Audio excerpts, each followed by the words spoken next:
The discussion at the COVID-19 Center focused on journalism without fear or favor during this period of COVID-19 outbreak and beyond.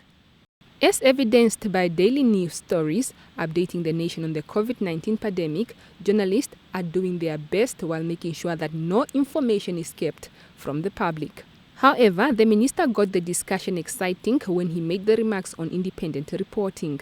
People are able to express how they feel about a number of things without being controlled, without being intimidated. And in this setup of freedom of expression, we get to learn what are the views of the public, what are the views of the government. Then the question of independence now. Independence from whom? It does not only mean independence from government control, for example. Independence from any control from any interest group. That is what it means. But the panelists differed on the issue of independent reporting as described by the minister. I think it's more complicated than the minister lays things out.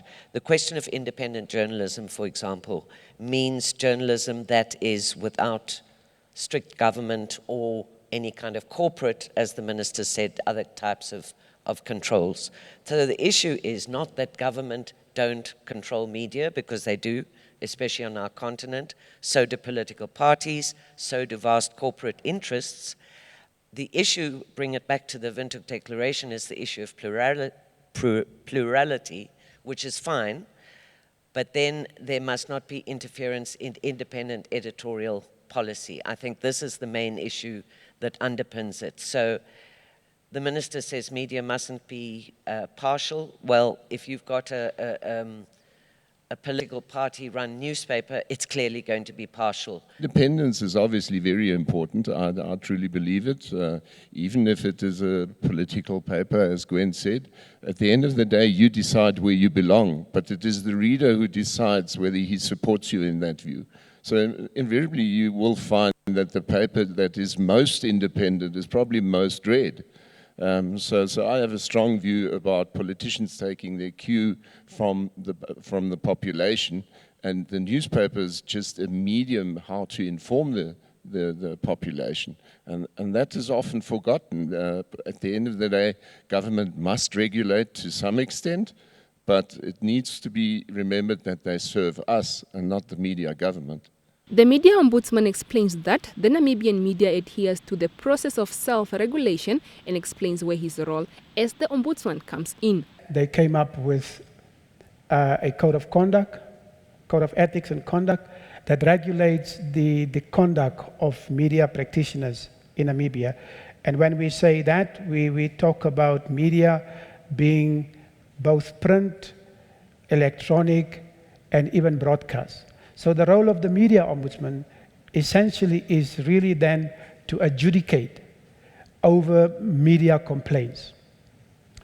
The other part of and of course, holding media practitioners to the very standards that the minister mentioned, issues of truthfulness, issues of accuracy, issues of fairness, impartiality, and he mentioned the issue of humanity. The Windhoek Declaration of 1991 set the stage for the United Nations to proclaim the 3rd of May as the World Press Freedom Day, and ever since, UNESCO has spearheaded celebrations of this day. Next year, 2021, which is the 30th anniversary of this conference, that indeed UNESCO will have its global conference in partnership with the Namibian government, Namibian media, Namibian civil society, academia, and so on. So next year, 3rd of May, UNESCO will help to bring more attention and more participation in this day by coming to Windhoek, and we'll have a very important focus then, probably also taking stock of what has been the case of the press during these very, very challenging times. More than 100 countries in the world are celebrating this day online. Evelyn Paules, NBC News, Windhoek.